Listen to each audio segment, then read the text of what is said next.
نعرہ لگاتے ہیں ہم اہل سنت، تاج شریعت، تاج شریعت۔ بسم اللہ الرحمن الرحیم۔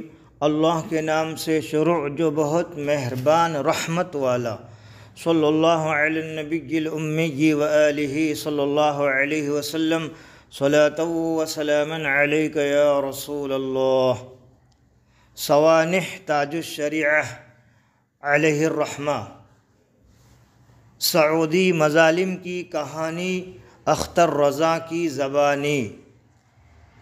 زیارت حرمین شریفین۔ ہر مومن بالخصوص عاشق صادق کی تمنا ہوتی ہے کہ حرمین شریفین کی زیارت سے خود کو مشرف کرے۔ اللہ تعالیٰ نے حضور تاج الشریعہ کو اس شرف سے بھی خوب نوازا ہے۔ آپ نے 6 حج کیے ہیں۔ پہلا حج ہجری 1403 مطابق 4 ستمبر عیسوی 1983۔ دوسرا حج ہجری 1405 مطابق عیسوی 1986۔ تیسرا حج ہجری 1406 مطابق عیسوی 1987۔ چوتھا حج 1429 مطابق عیسوی 2008۔ پانچواں حج ہجری 1430 مطابق عیسوی 2009۔ چھٹا حج ہجری 1431 مطابق عیسوی 2010 میں کیا۔ اس کے علاوہ ان گنت بار آپ نے عمرہ کیا اور مدینہ منورہ کی حاضری دی۔ کبھی کبھی سال میں 2-4 بار مدینہ منورہ حاضر ہوتے ہیں۔ علامہ کے اندر ایک خصوصیت یہ ہے کہ وہ کسی لیڈر حکومت کے رعب و دبدبہ سے نہیں ڈرتے، مسائل حقہ کا اظہار برملا کر دیتے ہیں، انجام کی پرواہ نہیں کرتے۔ دوسرے حج کے موقع پر مولانا کو بعض مشکلات کا بھی سامنا کرنا پڑا ہے۔ حضور تاج الشریعہ اپنی اہلیہ کے ساتھ حج و زیارت کے لیے تشریف لے گئے تھے۔ عرفات کے واپس لوٹنے کے بعد سعودی حکومت نے رات کے وقت مکہ معظمہ میں آپ کو قیام گاہ سے گرفتار کر لیا، بلا وجہ 11 دن جیل میں رکھ کر بغیر مدینہ شریف کی زیارت کرائے ہندوستان بھیج دیا۔ ممبئی 13 ستمبر عیسوی 1986 مطابق ہجری 1407 میں ابراہیم مرچنٹ روڈ مینار مسجد کے قریب رضا اکیڈمی ممبئی کے زیر اہتمام حضور تاج الشریعہ کے مکہ مکرمہ میں بے جا یعنی بغیر کسی عذر کے گرفتاری پر سعودی حکومت کے خلاف ایک شاندار اجلاس منعقد ہوا۔ اس کی صدارت حضور محدث کبیر علامہ ضیاء المصطفیٰ امجدی نے فرمائی۔ ممبئی کے علاوہ ائمہ مساجد کے علاوہ باہر سے آئے ہوئے اکابر علماء نے شرکت فرمائی۔ مجمع تقریباً 50,000 افراد پر مشتمل تھا۔ مجمع جوش احتجاج میں سعودی حکومت کے خلاف نعرے بلند کرتا رہا۔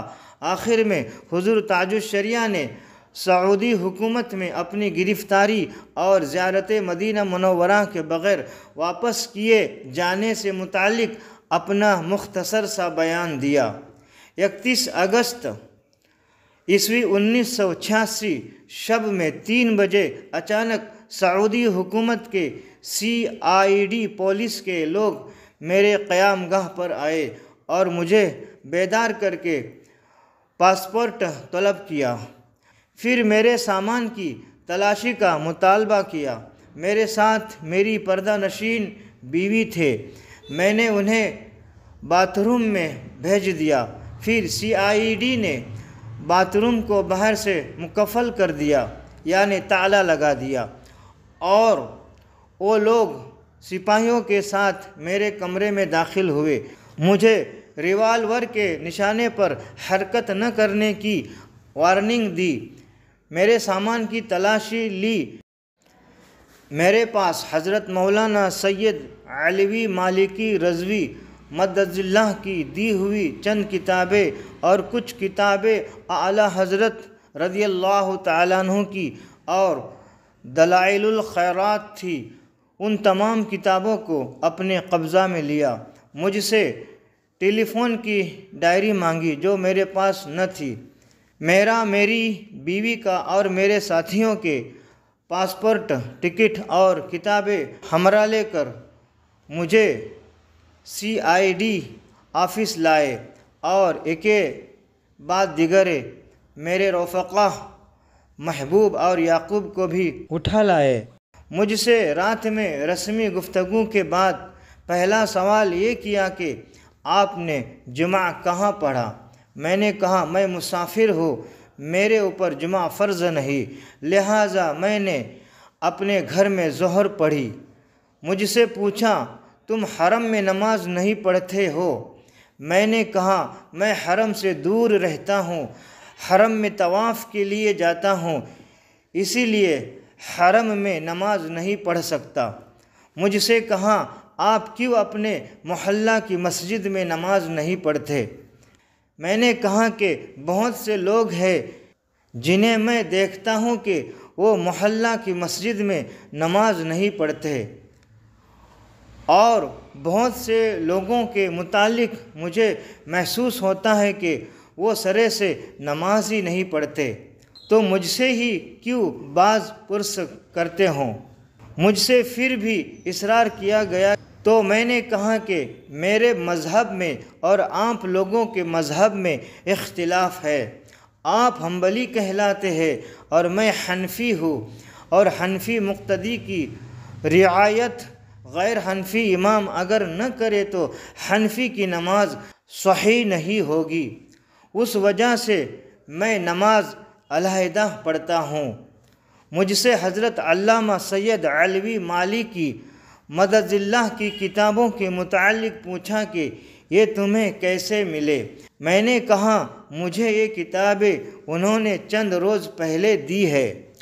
جب میں ان سے ملنے گیا تو مجھ سے سوال کیا کہ یہ پہلی ملاقات تھی؟ میں نے کہا ہاں، یہ پہلی ملاقات تھی۔ اعلیٰ حضرت مجدد دین و ملت کنز الکرامت رضی اللہ تعالیٰ عنہ کی چند کتابیں دیکھ کر جو نعت اور مسائل حج کے متعلق تھے پوچھا ان سے تمہارا کیا رشتہ ہے؟ میں نے کہا وہ میرے دادا تھے۔ اس مختصر سی انکوائری کے بعد مجھے رات گزارنے کے بعد فجر کے وقت جیل بھیج دیا گیا۔ 10 بجے پھر CID سے گفتگو ہوئی۔ اس نے مجھ سے پوچھا کہ ہندوستان میں کتنے فرقے ہیں؟ میں نے شیعہ، قادیانی وغیرہ چند فرقے گنائے، اور میں نے واضح کیا کہ اعلیٰ حضرت مجدد دین و ملت امام احمد رضا رضی اللہ تعالیٰ عنہ نے قادیانیوں کا رد کیا ہے، اور اس کے رد میں 6 رسالے جزاء اللہ عدوہ، قہر الدیانس، سوء العقاب وغیرہ لکھے ہیں۔ ہم پر کچھ لوگ یہ تہمت لگاتے ہیں کہ اور آپ کو یہ بتایا ہے کہ ہم اور قادیانی ایک ہے، یہ غلط ہے، اور وہی لوگ ہمیں بریلوی کہتے ہیں، جس سے یہ وہم ہوتا ہے کہ بریلوی کسی نئے مذہب کا نام ہے۔ ایسا نہیں ہے، بلکہ ہم اہل سنت و جماعت ہے۔ CID کے پوچھنے پر میں نے بتایا کہ اعلیٰ حضرت مجدد دین و ملت امام احمد رضا رضی اللہ تعالی عنہ نے کسی نئے مذہب کی بنیاد نہیں ڈالی، بلکہ ان کا مذہب وہی تھا جو سرکار محمد مصطفیٰ صلی اللہ تعالی علیہ وسلم کا اور صحابہ و تابعین کا اور ہر زمانے کے صالحین کا مذہب ہے، اور یہ کہ ہم اپنے آپ کو اہل سنت و جماعت کہلوانا ہی پسند کرتے ہیں، اور ہمیں اس مقصد سے بریلوی کہنا کہ ہم کسی نئے مذہب کے پیرو ہیں ہم پر بہتان ہے۔ CID کے پوچھنے پر میں نے وہابی اور سنی کا فرق مختصر طور پر واضح کیا۔ میں نے کہا کہ وہابی حضور علیہ الصلاۃ والسلام کے علم غیب اور ان کی شفاعت اور ان سے توسل اور استمداد اور انہیں پکارنے کے منکر ہے اور ان امور کو شرک بتاتے ہیں، جبکہ ہمارا یہ عقیدہ ہے کہ حضور صلی اللہ تعالیٰ علیہ وسلم سے توسل جائز ہے اور انہیں پکارنا بھی، اور یہ کہ وہ سنتے بھی ہیں اور اللہ کے بتائے سے غیب جانتے بھی ہیں، اور اللہ نے ان کو شفاعت کا منصب عطا فرمایا، اور علم غیب پر CID کے پوچھنے پر آیات قرآن سے میں نے دلیل قائم کیے اور یہ ثابت کیا کہ نبوت اطلاع علی الغیب ہی کا نام ہے، اور نبی وہی ہے جو اللہ کے بتانے سے غیب کی خبر دے، اور یہ کہ نبی کے واسطے سے ہر مومن غیب جانتا ہے، جیسا کہ قرآن مقدس میں منصوص ہے۔ CID کے پوچھنے پر میں نے بتایا کہ سرکار دو عالم صلی اللہ تعالیٰ علیہ وسلم کو بعد وصال بھی غیب کی خبر ہے، اس لیے کہ سرکار صلی اللہ تعالیٰ علیہ وسلم کی نبوت باقی ہے، اور نبوت غیب جاننے ہی کو کہتے ہیں۔ پھر یہ کہ آیتوں میں ایسی قید نہیں ہے جس سے یہ ظاہر ہو کہ بعد وصال سرکار صلی اللہ تعالیٰ علیہ وسلم کو علم غیب نہیں جانتے ہیں۔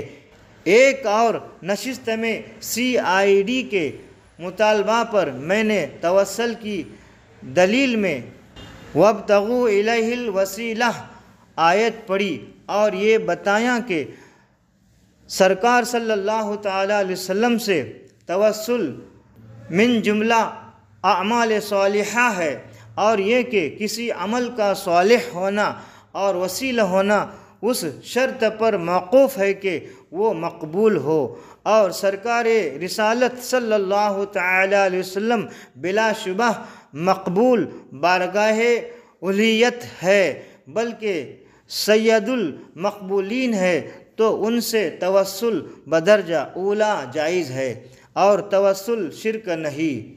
CID کے کہنے پر میں نے مزید کہا کہ کسی سے اس طور پر مدد مانگنا کہ اللہ کے سوا اس کو مستقل اور فاعل سمجھے شرک ہے، اور ہم اس طور پر کسی سے مدد مانگنے کے قائل نہیں ہے۔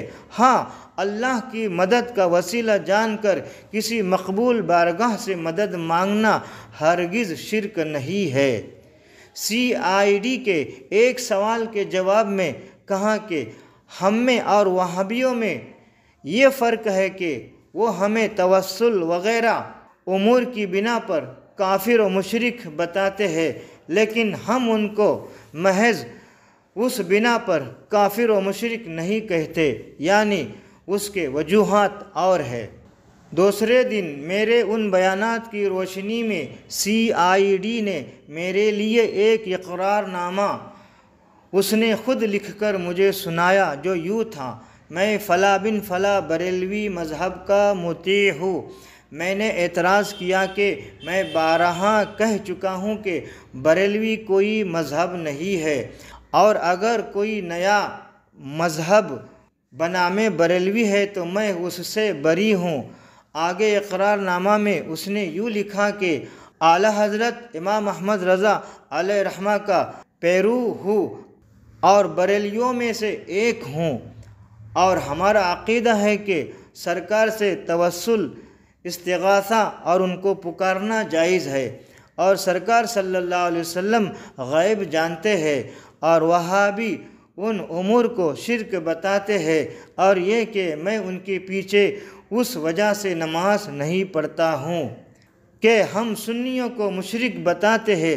اقرار نامہ کے آخر میں میرے مطالبے پر اس نے یہ اضافہ کیا کہ بریلویت کوئی نیا مذہب نہیں ہے، اور ہم لوگ اپنے آپ کو اہل سنت و جماعت کہلوانا ہی پسند کرتے ہیں۔ پھر مختلف نشستوں میں بار بار وہی سوالات دہرائے۔ بعد میں مجھ سے میرے سفر لندن کے بارے میں پوچھا اور کہا کہ کیا وہاں آپ نے کسی کانفرنس میں شرکت کی ہے؟ میں نے جواب دیا کہ کانفرنس حکومت کے پیمانے اور سیاسی سطح پر ہوتی ہے۔ ہم لوگ نہ سیاسی ہے نہ کسی حکومت سے ہمارا رابطہ ہے۔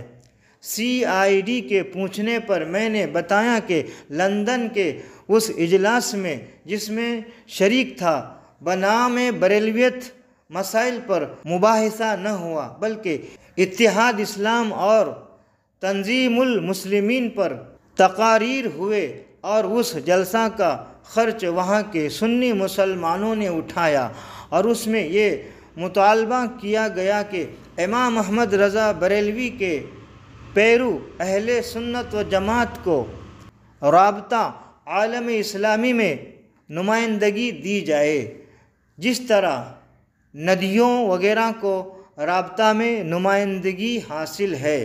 CID کے پوچھنے پر میں نے بتایا کہ یہ تجویز باتفاق رائے پاس ہو گئی تھی۔ تیسری نشست میں جب 2 نشستوں کی تفتیش ختم ہو چکی اور میرا اقرار نامہ خود تیار کر چکے تو مجھ سے ایک بڑے CID آفیسر نے کہا کہ میں آپ کے علم، عمر و شخصیت کی وجہ سے احترام کرتا ہوں اور آپ سے مخصوص اوقات میں دعاؤں کا طالب ہوں۔ گرفتاری کا سبب میرے پوچھنے پر اس نے بتایا کہ آپ کا کیس معمولی ہے، ورنہ اس وقت جب سپاہی ہتھ کڑی ڈال کر آپ کو لایا تھا میں آپ کی ہتھ کڑی نہ کھلواتا۔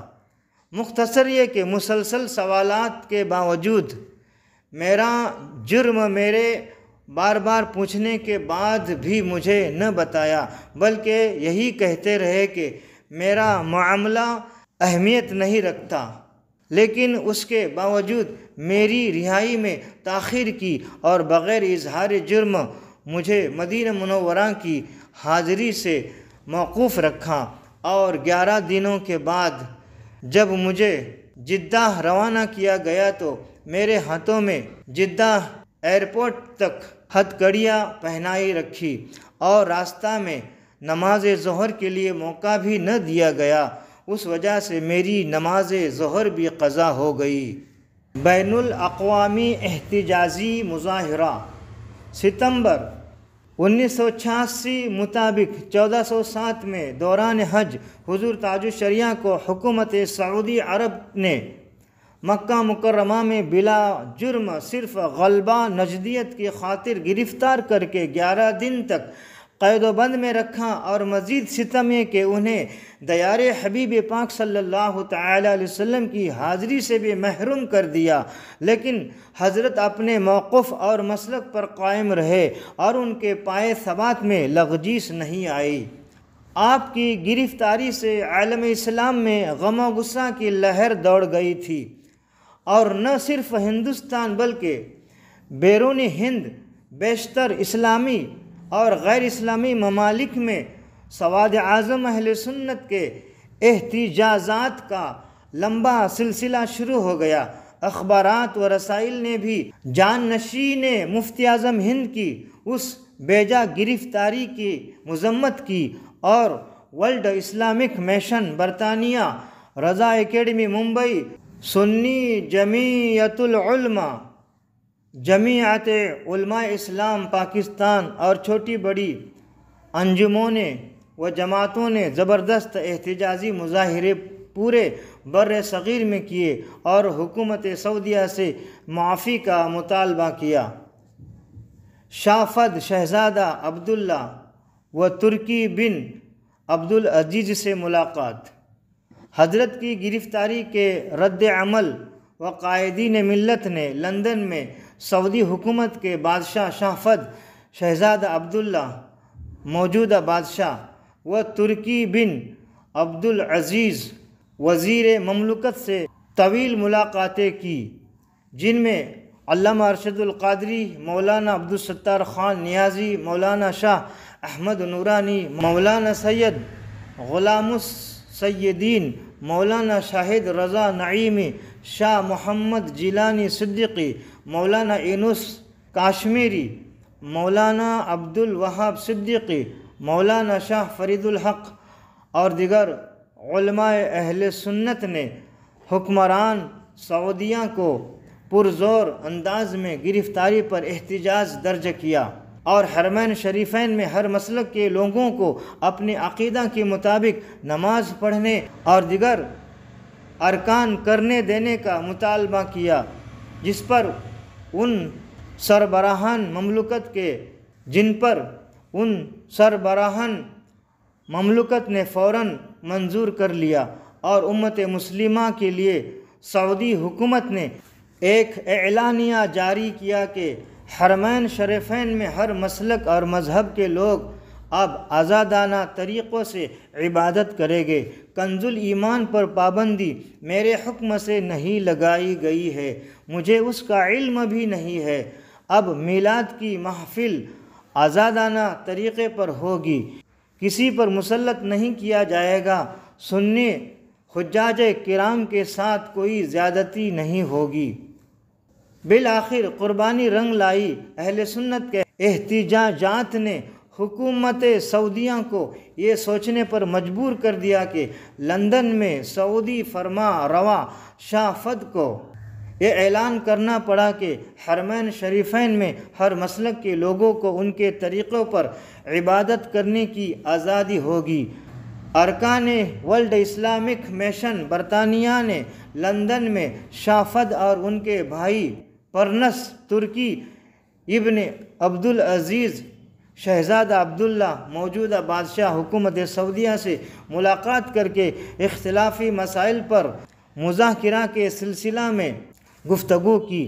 علامہ ارشد القادری نے سعودی سفیر کو بزبان عربی ایک میمور نڈم بھی دیا۔ 21 مئی 1987 مطابق 1407 کو سعودی سفارت خانہ دہلی سے حضرت کے دولت قدہ پر ایک فون آیا اور خود سفیر سعودیہ برائے ہندوستان مسٹر فواد صادق مفتی نے آپ کو یہ خبر دی کہ حکومت سعودی عرب نے آپ کو زیارت مدینہ منورہ اور عمرہ کے لیے 1 ماہ کا خصوصی ویزا دیا اور ہم آپ سے گزشتہ معاملات پر معذرت خواہ ہے۔ حضرت 24 مئی 1987 مطابق ہجری 1407 کو سعودی فلائٹ سے وایا جدہ مدینہ منورہ پہنچے۔ سعودی سفارت خانہ نے آپ کی آمد کی اطلاع جدہ اور مدینہ منورہ ہوائی اڈوں پر دے دی تھی۔ سعودی سفیر مسٹر فواد صادق نے اس معاملہ میں کافی دلچسپی لی۔ مولانا ازہری عمرہ اور مدینہ منورہ کی زیارت سے مشرف ہو کر سعودی میں 16 روز قیام کے بعد وطن واپس آئے۔ دہلی ہوائی اڈہ پر بریلی جنکشن پر ہزاروں عقیدت مندوں اور مریدوں نے پرجوش استقبال اور خیر مقدم کیا۔